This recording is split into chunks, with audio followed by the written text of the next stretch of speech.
The Book Talk girlies are gonna love this one. Hello everyone, I'm author R.L. Raintree. This is Reels and Reads, where I give honest reviews and occasional spoilers. 40 Dates and 40 Nights is a film that I did a trailer review for, and I can tell you the thing that stood out for me was the grandmother pimping out her granddaughter for rent money. But we're going to get into that because I definitely was misled on that premise. Now, as much as I despise rom-coms, I have to say that this film is one that I would definitely want to own on DVD, and if not possible, I would certainly watch it more than once it comes out on streaming. I am not a fan of rom-coms. I find them to be incredibly cheesy, but this one managed to get around that with snarky humor and a love story that is patient, yet doesn't drag out the story. Now, as I said before, I was a little concerned about the storyline, which is the grandmother played by Annie Potts telling her granddaughter Leah that if she wants her to pay her rent for a year, she's going to have to go on 40 dates in 40 nights. Now, the grandmother's goal is to basically show her that true love still exists, but Leah's one of those people sort of like me who's like, yeah, marriage is for the birds. It's embarrassing having a boyfriend. Also, Leah, unfortunately, happens to be the type of person who chooses the wrong men. I mean, the very first man we're introduced to at the beginning of this film is so cringe. There's a lot of cringing in the beginning of the film, probably a little bit throughout, but definitely when it comes to her choice in men, it was cringy. And so once you realize that, the grandmother coming up with this bet makes sense. Lucky for Leah, 20 dates in, she meets a great guy. He happens to be the guy that was at the pharmacist when she was buying a morning after pill. So as I said before, there's a lot of cringe in this movie, but the cringe is hilarious, not cringe, oh my God, I just can't watch this. Now, Leah is played by Bailee Madison. A lot of you remember her as a child actor. She has been in far too many movies for me to list. She has a best friend named Bianca, played by Luxie Banner, and as I said before, the grandmother is played by Annie Potts. Now, these dates are hilariously terrible. I mean, hilariously terrible. So bad so that I don't want to tell you what any of them were like because I want you to experience it for yourself. But that takes me to a thought I didn't think I'd have when it came to this film. As I said before, this is a big hit for Book Talk girlies, but that's because this is the kind of film that I could easily imagine as a book. If I had read this would have been a page turner. It wouldn't have been a very long read, maybe around 200 pages tops, and I would have enjoyed every moment of it. It would have gotten a great review out of me when it comes to my book reviews. But it also made me think of a book that I already read and that I already reviewed, and that is Curvy Girl Summer by Danielle Allen. See, my criticism of Curvy Girl Summer was that the focus was on her body. I get it. It's in the title, but it was focused in a way that I felt was unnecessary. It was like we were being beat over the head with the fact that she was fat, their description, not mine. And the whole thing was, I have to have a man by my birthday. She was just trying to get cracked.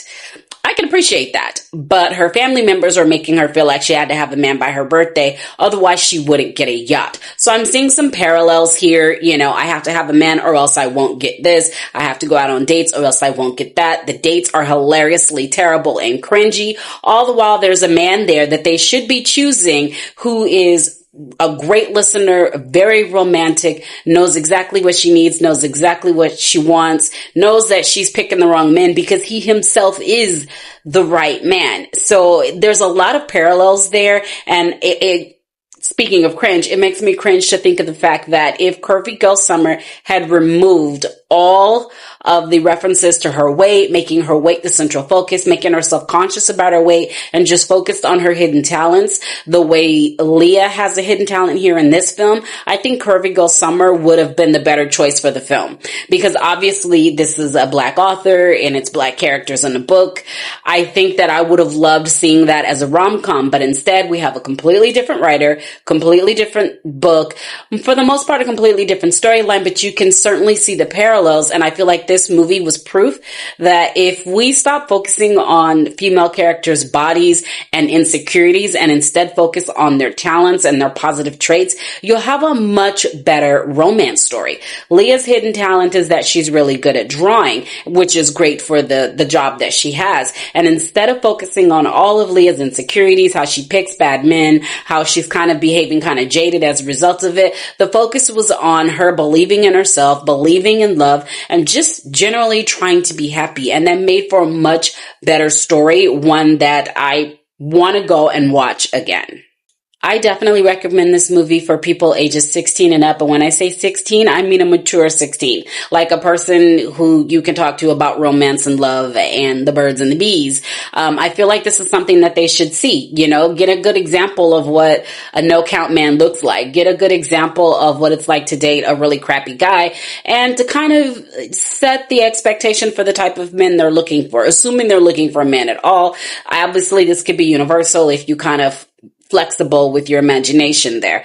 And I also think that anyone who is in love with rom-coms, anyone who loves happily ever after romance novels, is definitely going to love this. This is a grumpy sunshine where the main female character is the grumpy one and the male character is the sunshine. And again, he's very patient, very loving, the type of person any parent would want their daughter to date. So I could definitely see this being 16 and over, and you could probably watch this with your mom or your grandmom. There's no sexual activity in there. It is implied. It is discussed. After all, Leah starts off this film by going to get a morning after pill, which is why I say if it's a mature teenager, I could totally see allowing the teenager to watch this film.